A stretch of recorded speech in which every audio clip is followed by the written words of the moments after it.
Someone asked me what type of meditation do I prefer? And that gave me this video idea to just basically share the two types of meditations. One being subjective and everything else being objective. So many different objects that you can meditate on, but there's only one subject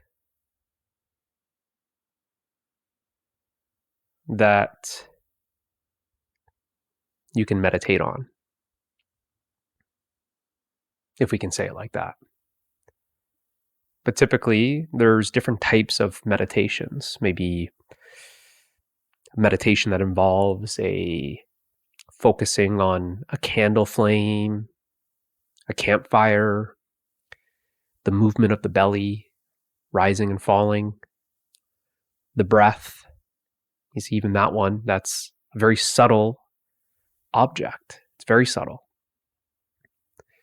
There's meditations of creating an image, imagination, imagining like a violet flame, or imagining wheels of energy, the chakra centers. Meditate on the image of your favorite guru.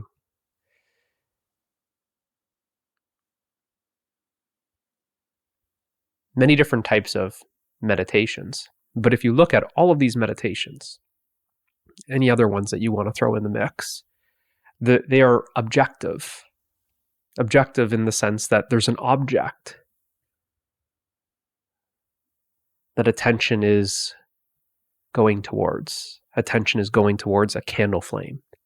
Attention is going towards the physical picture of the guru that you worship. The attention is going towards the subtle form of breath. So that's all of the meditations, except for what we can call subjective meditation. So subjective meditation is the meditation where the attention doesn't go outward towards an object, but instead it just simply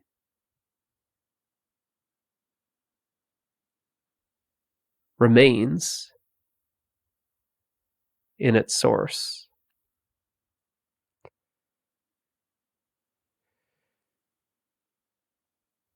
So let's just see that attention is something, it's an activity that's typically attending something, right? It attends something. But see that attention can't attend no thing.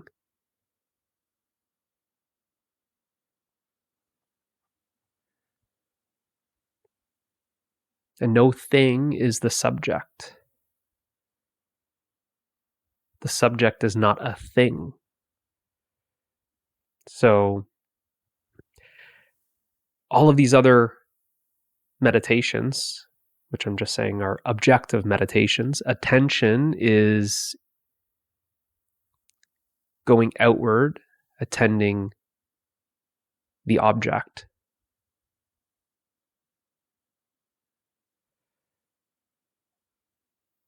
The subject of meditation, that attending an object doesn't happen.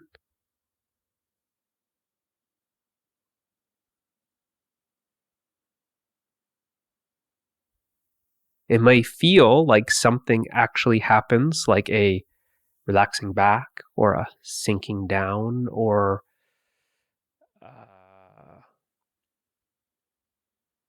anything like that. But actually, when you look at it, nothing's happening.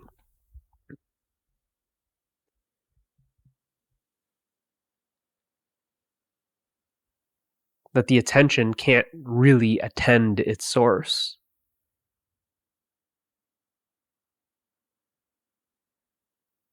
It just simply remains as that.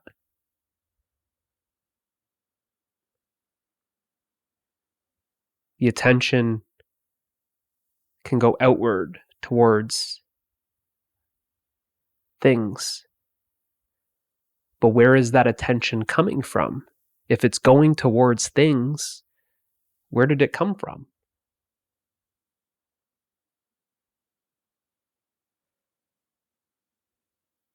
Well, the source of that attention that is attending things, that source is actually not a thing. So the attention is just simply resting as no thing.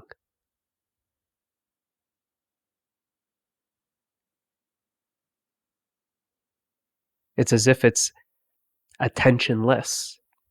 The attention is this activity,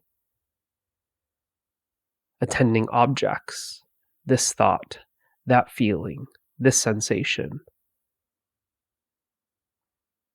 this sight, this sound. All these different meditations.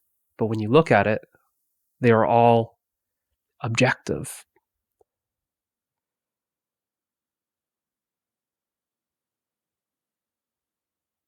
But what you are interested in is the source.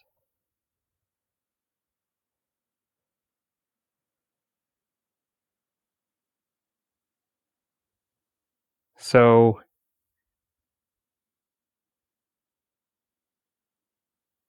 does the attention need to go towards an object to realize the subject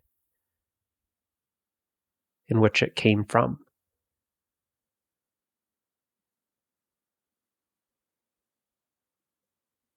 No. The attention just simply needs to remain as the subject.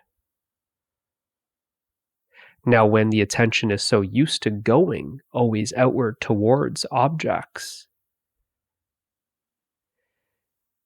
it feels as if the attention is locked onto an object, like it's always in this going outward mode, which we call seeking.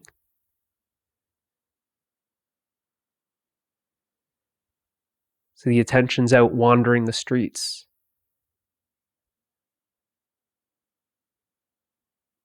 looking for its home.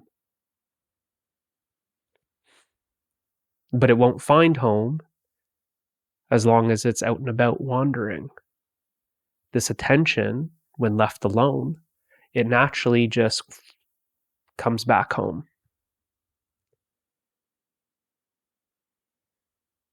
Attention is very much like a rubber band. I think that actually the root word comes from like attend or attende or something like that, which means to stretch. The stretching. It's the stretching of attention that you actually experience exactly what the word says, a tension, the stretching. But it's like a rubber band when the attention is used to being stretched. One object, next object, another object, another object, another object. Well, what happens when it's not going towards any more objects? It's as if you let it go and it comes back. It returns to its original relaxed state. The rubber band is naturally relaxed. The rubber band isn't under tension. It's only under tension if you stretch it. If you try and stretch it towards an object. So attention is that type of activity. more or less. So with the subject of meditation, no effort is being made. There's no effort, because any effort would be to go outward, to go towards a candle flame, to look at your picture of the guru that you worship, to listen to sounds in a sound meditation, to observe the breath.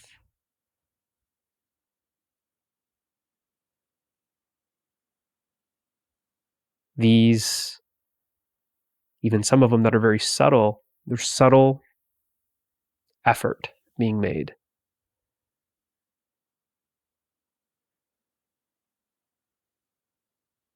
As the forms become more subtle, so does that effort.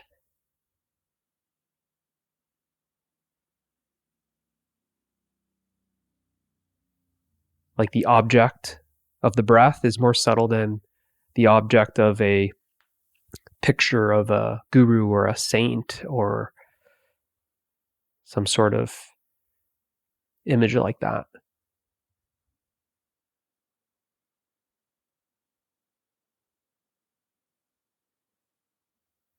So when this is all that we're used to, is the attention going outward and being in this tension,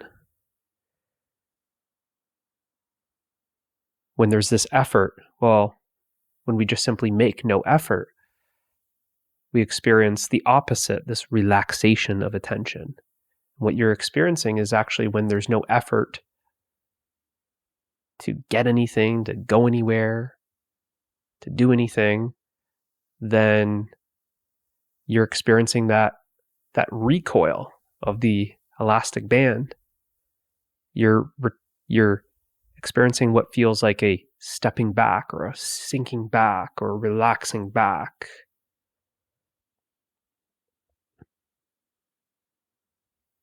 The relaxation of tension.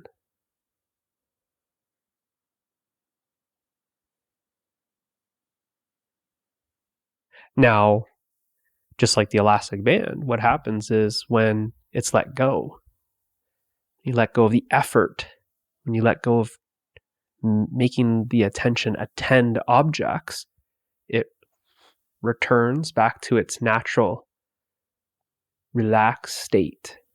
It returns back to rest.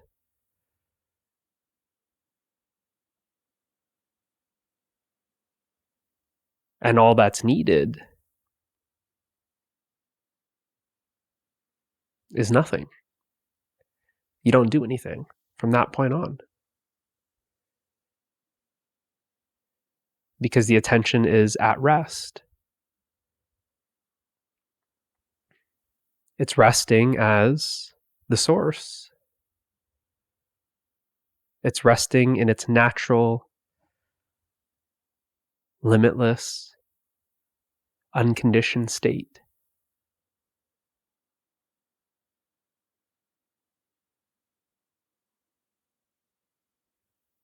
It's resting as no thing.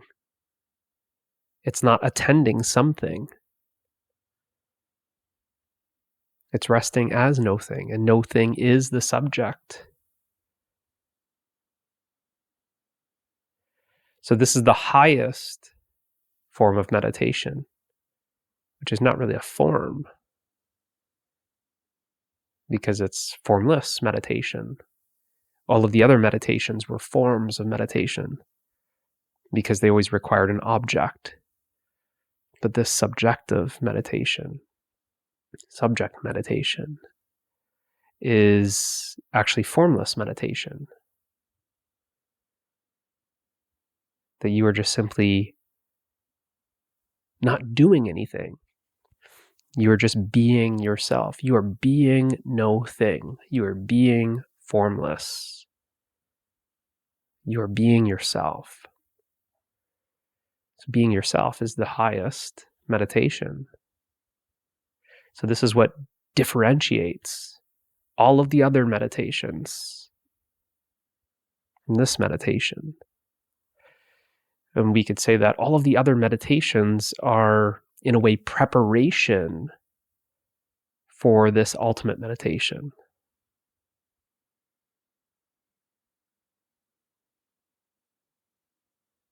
And it's no judgment if those meditations are what you are into right now. That's fine. But all of these other meditations lead to this, to the subjective meditation. That without the attention resting as the subject, then self-realization is not possible. We could swap the word self with subject. Subject realization is not possible unless the attention ceases attending to objects.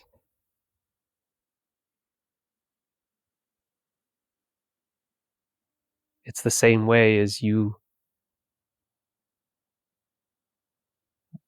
don't know what your home is like if you're always out and about, roaming around the streets, wandering.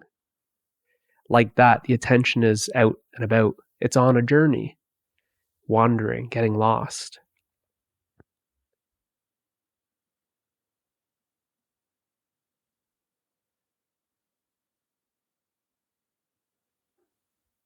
And in a lot of ways, the suffering is a call back home. When we experience suffering, it's as if it's this calling back home. You're lost, go back home. And there's this continuing looking for home out there.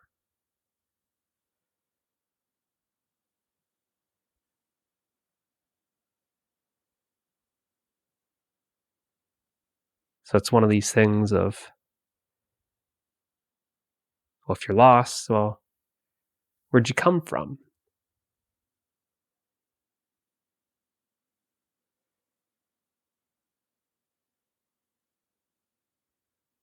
Go back the same way you came.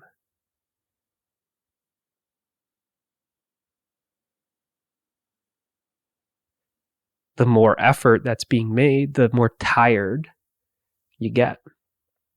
It's this exhaustion of the seeking energy, looking for home out there in objects.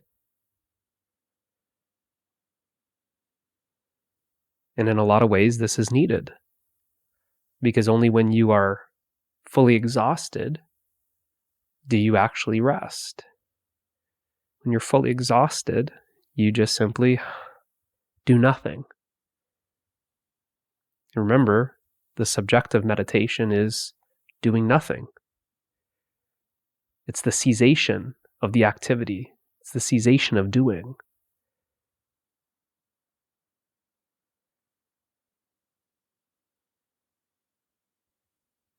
So in a lot of ways, we find home when we're tired of looking for it. And just like that rubber band metaphor, when it's no longer going towards objects, and that effort to maintain that tension stops, stopping to make any effort, it's as if it recoils.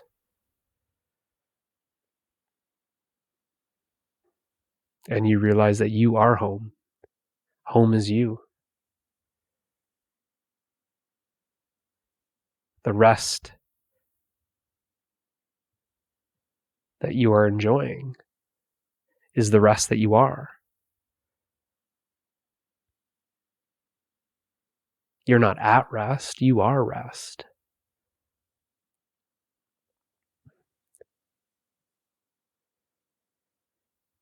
And like I said, all that's needed is nothing, because any effort will then take you away.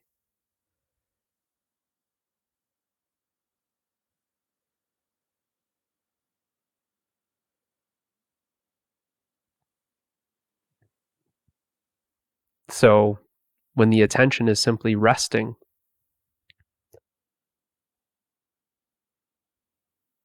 as the source,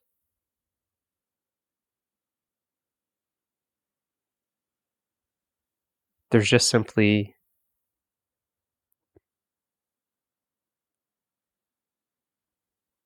awareness of awareness.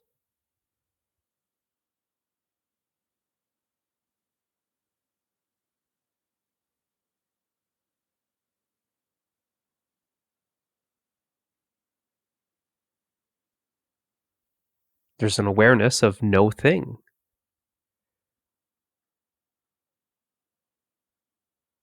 And you are no thing.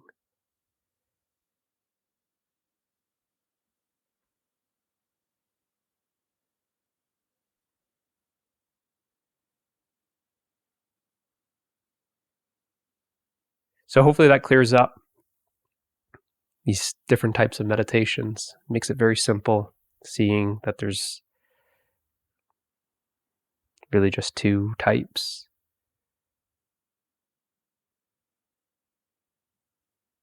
Meditation